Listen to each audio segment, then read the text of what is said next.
Ukraine today is no longer just a country with a flag and an anthem. It has become a foothold, a financial foothold where the interests of the planet's largest players converge. Here, it's not only about the survival of a state, but also about control over entire sectors of the global economy. Think about it. Budgets, investments, loans, strategic resources. All this is woven into a massive network where Ukraine is no longer just a participant. It is both a tool, an arena, and a stake at the same time. And the main question is, who manages the money and who becomes managed? Who holds the pen over the calculator and who becomes just a number on the screen?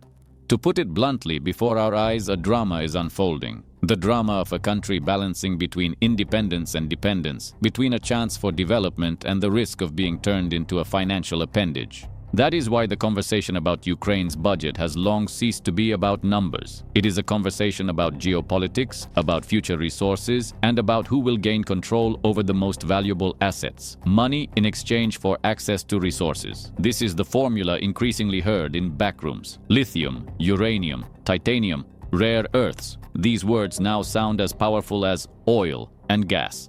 This is the strategic currency of the 21st century. No lithium means no batteries for electric cars and energy storage. No uranium means no nuclear power plants. No titanium, no aviation and space industries. And without rare earths, modern rockets and electronics are unimaginable. And all of this lies beneath Ukrainian soil.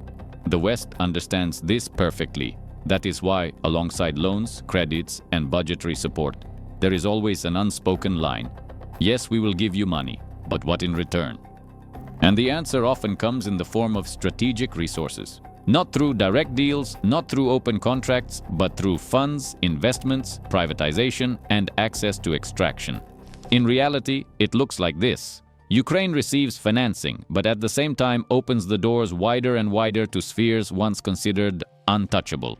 Here enters the International Monetary Fund. When people hear about the IMF, many picture dry reports, graphs, and boring numbers.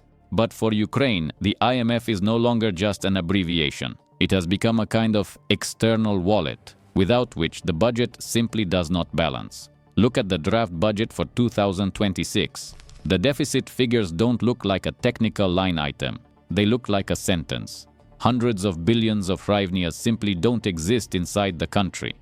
The economy cannot bear these expenses on its own. Revenues are falling, taxes don't cover obligations, while spending on security, infrastructure, and social needs continues to grow. And here comes the IMF. We'll give you money, but... followed by a list of conditions that can make even seasoned politicians' hair stand on end. Privatization. Selling state-owned enterprises to fill the treasury. Spending control. Every hryvnia monitored by external auditors. Energy reform. Transition to Western standards and tariffs. Synchronized tax policy. Ukraine must play by the same rules as its partners, which means less freedom to maneuver internally. Each condition sounds like an exam question, but the price of failure is not a bad grade. It is the shutdown of an entire state. But the main issue is rhythm. The budget and loans turn into a kind of metronome by which the entire country must move. Delay? The tranche is delayed. Step aside? Sanctions or blockages are triggered. In the end, it looks like this. Ukraine seems to hold the pen when signing laws and agreements, but the ink in that pen belongs to entirely different people. And while officials try to calculate how many billions can be begged for, a new element appears on the horizon: Western guarantees. Western guarantees are not just pretty words in diplomatic documents. They are a real insurance against collapse, but insurance that must be paid for not only with interest rates, but with an entire system of dependence. Picture it. The country stands at the edge of a financial cliff. Without support, default, social collapse, and the shutdown of all obligations. With support, a chance to stretch until the next year. But there is a price. And that price sounds like this: money in exchange for security. Western partners provide guarantees that allow Kyiv to borrow on markets at acceptable rates. Essentially, it's collateral. If Ukraine cannot pay back, the guarantor pays. But the more such guarantees exist, the stronger the control becomes. A strange paradox arises. The more aid Ukraine receives, the less freedom it has. External partners begin dictating not only economic but also political rules. And this is especially dangerous because financial dependence easily turns into geopolitical dependence. We must not forget, a guarantee is not charity. It is an instrument that keeps a country within the orbit of influence. On the other hand, there is also a positive side. These same guarantees truly keep Ukraine from falling. Without them, the budget could not withstand the load. Without them, the currency exchange rate would collapse into the abyss. Without them, no investment program would make sense. And it is within this duality that the drama is born. On one side, salvation, on the other, control. Kyiv is forced to play by these rules because there is no alternative. But the longer the game goes on, the more questions arise. Where is the limit? Is it possible to keep taking loans, selling resources, obtaining guarantees, and at the same time remain an independent player? Today, the answer to this question is open. But more and more experts say that Ukraine is balancing on a financial tightrope stretched over an abyss. And every new step is not a confident march forward, but a risk of slipping down.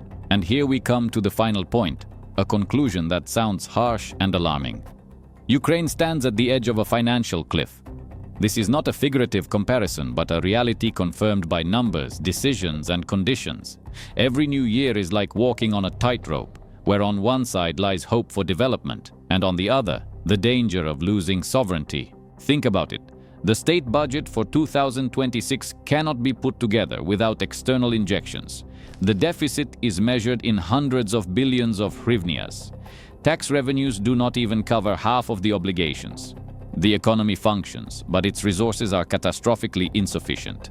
In this situation, any agreement with the IMF or Western partners turns into a deal of the century. Every word in the memorandums becomes fateful. Yes, and the country receives another tranche that will allow salaries to be paid, the exchange rate to be kept stable, fuel and medicine to be purchased. No, and the domino effect begins. Delayed tranches, growing panic on the markets, falling investor confidence. And here emerges a drama of a scale that is rarely spoken of openly. Ukraine is forced to play by foreign rules, while simultaneously trying to prove that it is not a pawn, but a piece on the chessboard. The West bets on Kyiv not as a toy, but as an expensive piece in its global game. And this is clear from the scale of investments. Hundreds of billions of dollars have already passed through accounts, dozens of programs launched, dozens of funds opened. No other country has received such massive injections into its economy in such a short period of time. But every bet has a price. The higher the stake rises, the louder the crash will be if something goes wrong. Ukraine is balancing, and this word is the most precise, balancing between financial independence and external dependence, between the right to manage its own resources and the obligation to open access to them, between hope for growth and the risk of being left on the sidelines of global processes.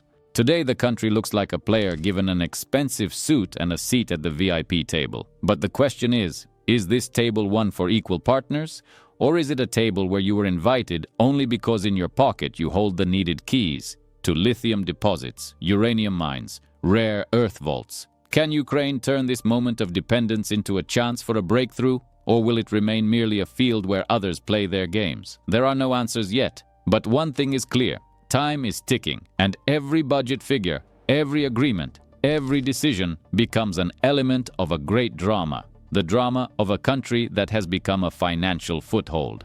And the final scene sounds like this. Ukraine walks on a tightrope stretched over an abyss. The West holds the safety rope. But who will be the first to fall in this story? The country that needs money, or the partners who have invested too much to walk away? The answer will appear in the coming years. History has a way of repeating itself, but always with new scenery. Today, Ukraine finds itself in a situation that recalls several storylines of the last century. Think back to Europe after the Second World War. The Marshall Plan. That too was money in exchange for loyalty, loans in exchange for reforms, aid in exchange for strategic concessions.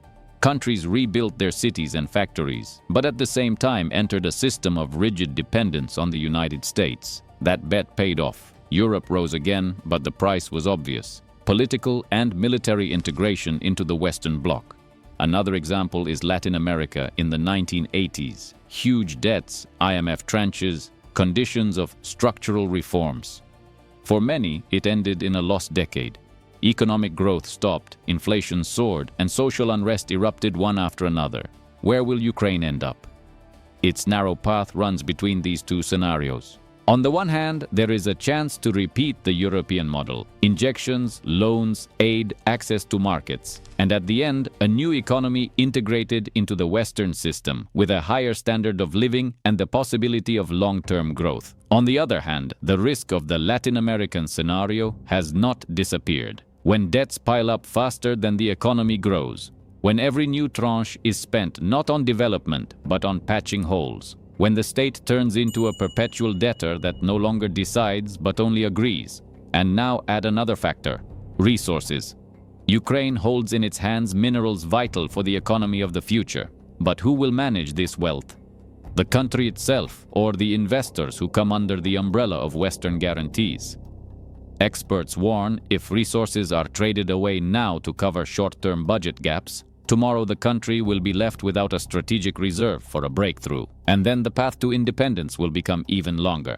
But there is another side. If the moment is used wisely, dependence can be turned into a springboard. Much like South Korea or Taiwan once used Western aid to build their own strong economies. The key question is, does Ukraine have the political will and strategic thinking to play this game not as a pawn, but as a queen? Because right now it looks exactly like this. The West is betting on Ukraine. But if the player on whom the bet was placed suddenly falls, it is not only that player who collapses.